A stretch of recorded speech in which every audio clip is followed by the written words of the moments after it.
Welcome to the Deep Dive. Today we're plunging into a topic that is, well, absolutely essential, deeply personal, and honestly one most of us tend to push off thinking about.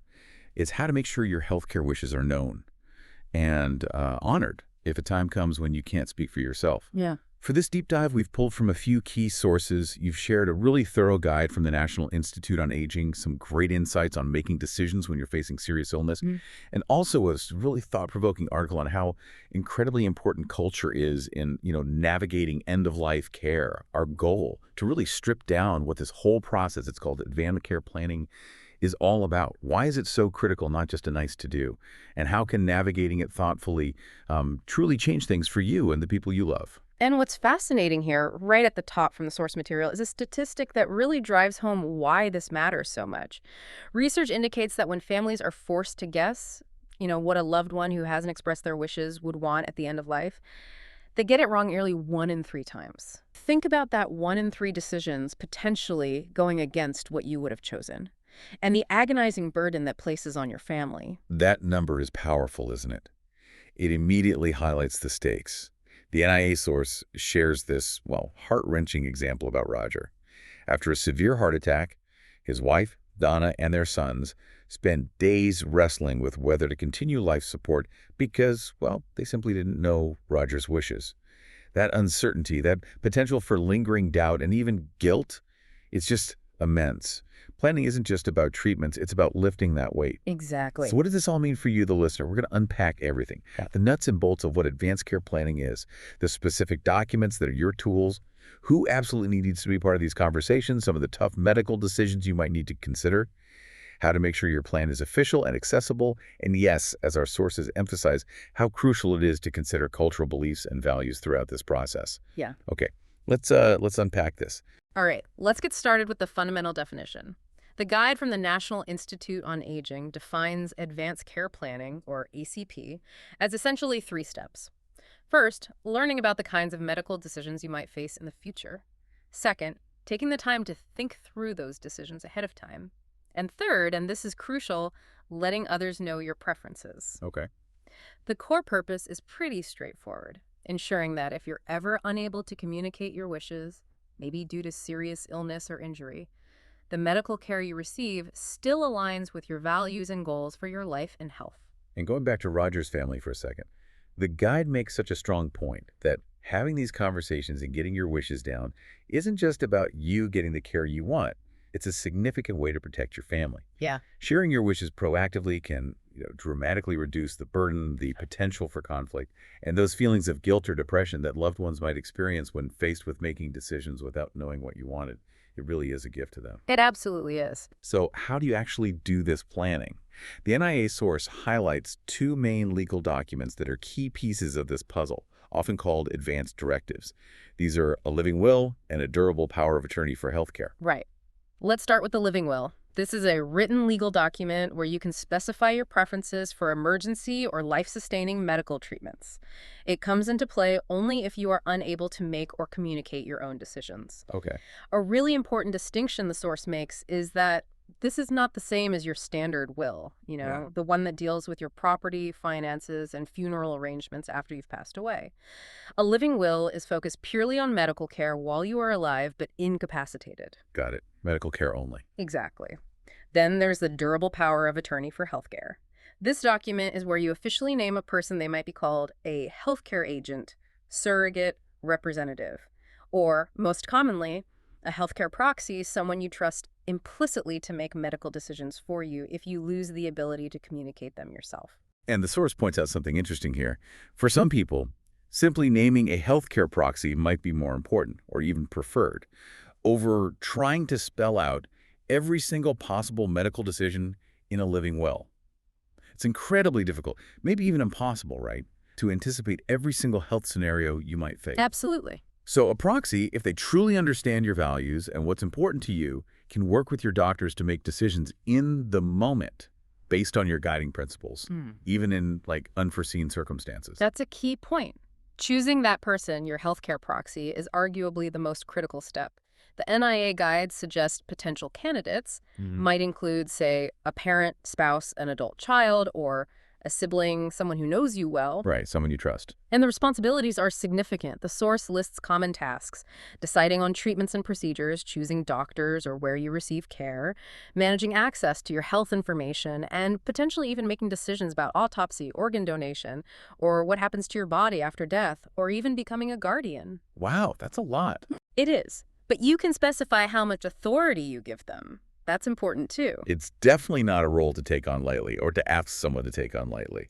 The NIA source includes a story about Navina, who became the caregiver for her mother Padma, and how important it was for Navina to understand Padma's wishes as her health declined. It really underscores how much this role relies on prior conversations. Absolutely.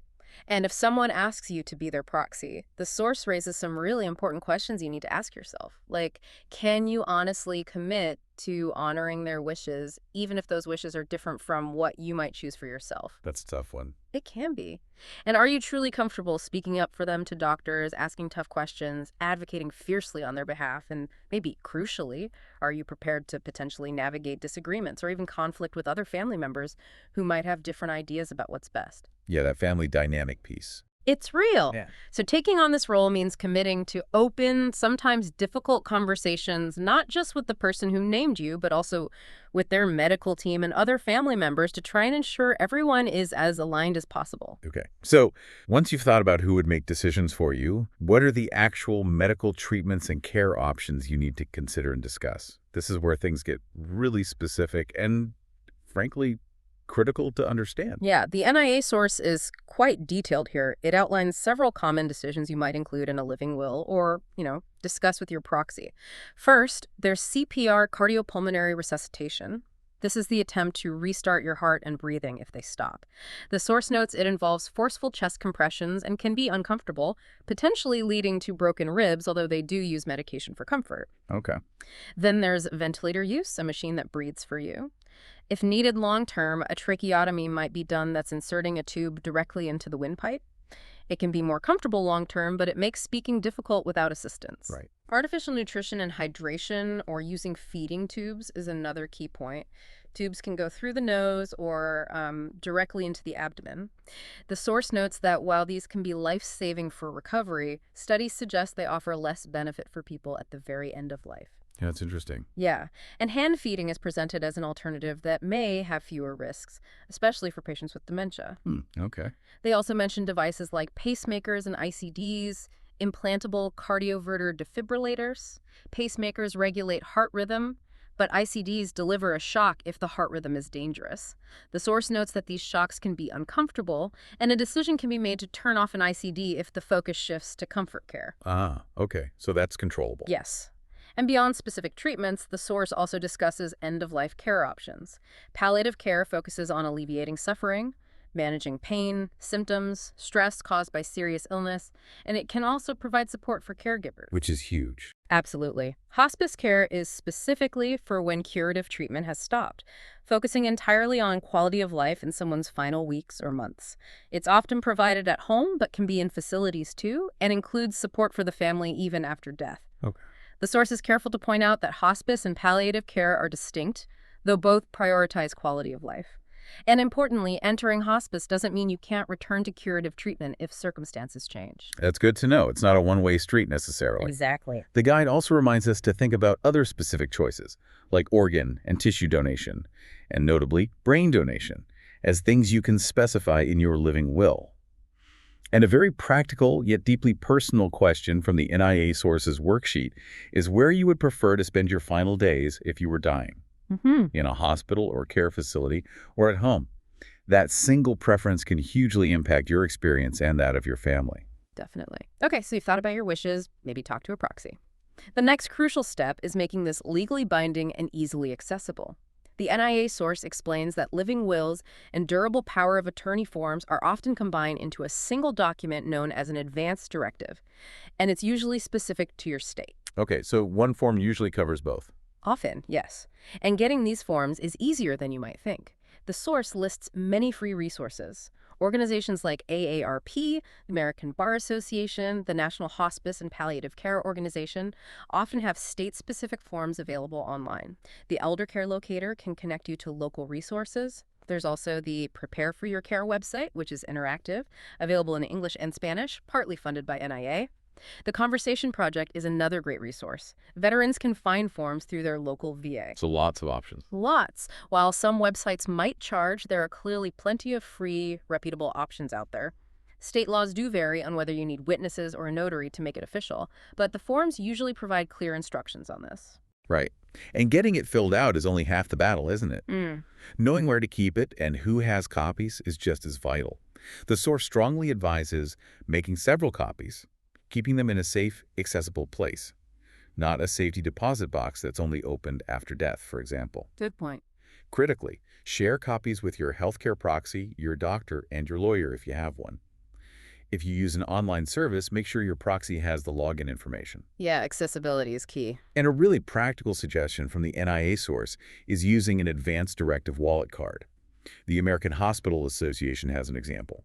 You just carry it in your wallet, and it states you have an advanced directive and who should be contacted.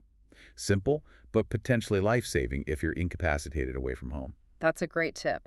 Now, moving slightly beyond purely medical decisions, the NIA source briefly mentions other important directives you should create while you are capable of making decisions. These include financial directives like a standard will, which dictates how your property and assets are distributed after your death, again, different from a living will. Right, the property one. Yes. And a power of attorney specifically for finances, which names someone to manage your money if you can't. Okay. And something that is so often left unplanned until a crisis, adding immense stress, is planning for end-of-life arrangements themselves. The source encourages you to think about and document your preferences for a memorial or funeral service, the style, where it's held, what should happen to your body burial, cremation, perhaps a green burial, where should your ashes be kept or scattered, any specific prayers, music, or readings you'd want. Yeah, these details matter. And key practical advice from the source here. You absolutely can make these arrangements in advance, but you do not have to pay in advance. Check FTC guidance if you consider prepaying, they advise. It's also wise to review these preferences every few years because, well, your wishes might change. Makes sense. Most importantly, put these preferences in writing and make sure you share copies with your loved ones and your lawyer. Don't rely solely on your standard will, as it might not be read until long after the service takes place. Oh, good point. Too late then. Exactly. The source even mentions that in most states, families can handle arrangements themselves if no embalming or cremation is involved, pointing to the National Home Funeral Alliance as a resource. Interesting. Okay, shifting gears a bit now. Our source from Brains Trust introduces a powerful concept that completely changes the dynamic when you're facing serious illness or thinking about end of life. Shared decision-making, or SDM. They frame this beautifully, moving away from feeling like a passive patient to becoming a co-pilot in your own care. That co-pilot idea really captures it. SDM, as described by the source, is about creating a truly collaborative, interactive partnership between you and your healthcare team. It's about being seen, being heard, and ensuring your personal values, beliefs, and what matters most to you are genuinely respected and factored into the medical decisions being made. So it's a real partnership. Yes. How it works is the clinical team brings their medical expertise and knowledge of the options. But you bring your unique knowledge of yourself, your body, your life circumstances, your priorities. Together, you discuss the potential benefits and risks of each option, weigh them against what's important to you, and make a decision together.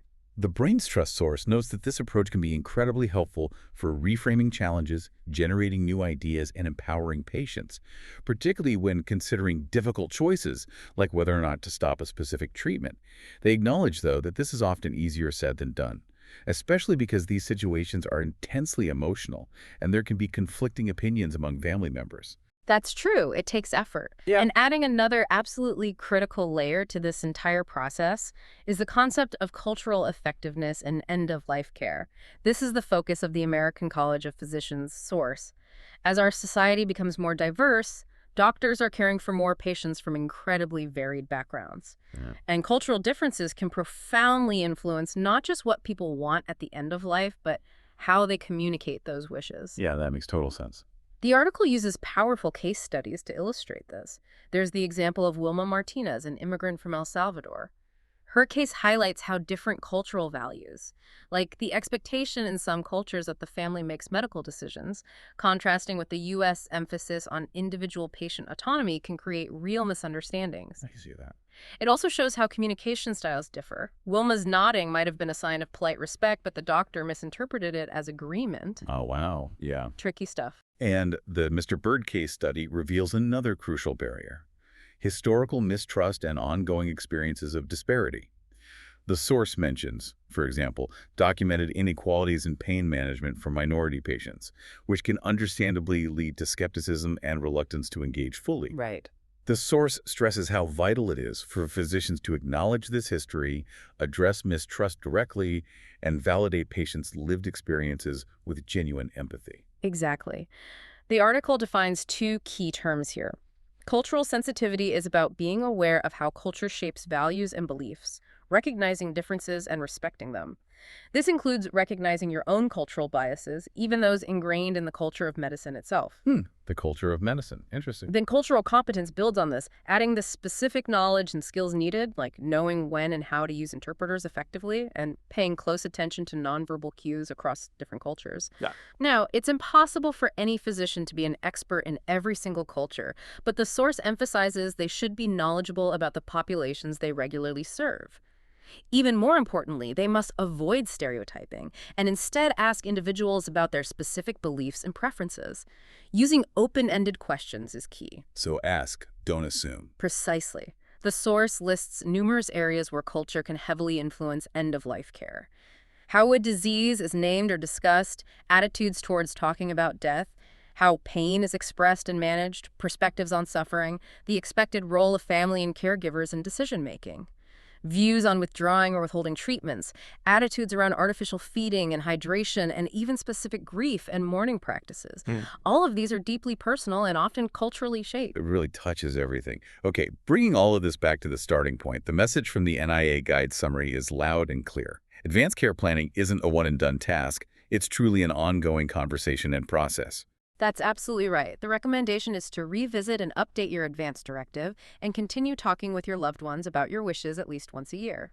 And crucially, review it anytime there's a significant change in your life, like a major health diagnosis, a change in marital status like divorce, or the death of someone close to you. Your values and preferences are likely to evolve over time. Yeah, that makes sense. And the NIA Summary provides a simple path to getting started. First, reflect on what makes your life meaningful and who you trust. Second, talk to your doctor about advanced directives. Third, choose your healthcare proxy and have those important conversations with them and other loved ones. Fourth, make it official by completing the necessary forms. Fifth, share copies of those forms widely, proxy, doctor, family store copies safely. And finally, keep talking and updating your plan as needed. Seems straightforward when laid out like that. It does.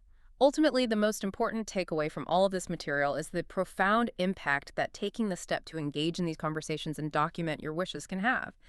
It is truly a powerful gift you give yourself and your loved ones. It replaces potential uncertainty and painful guessing games with clarity rooted in your own values. It transforms what could be an overwhelming burden on your family during a crisis into a process where they can confidently honor your wishes and focus on being present with you. It's heavy, yes, but the potential relief and clarity it brings is immense. As we've discussed, there are wonderful resources to help you start, like the Conversation Project, the NI Guides, Prepare for Your Care. The first step, even just deciding who you want to talk to, can make all the difference. Absolutely. And considering that statistic we started with, how often even the people closest to us guess wrong when our end-of-life wishes haven't been explicitly shared. What does that tell us? Not just about medical decisions, but maybe about the assumptions we might be making in our most important relationships every day, and what power lies in simply having those courageous, potentially uncomfortable, but ultimately freeing conversations. It really does give you something to think about.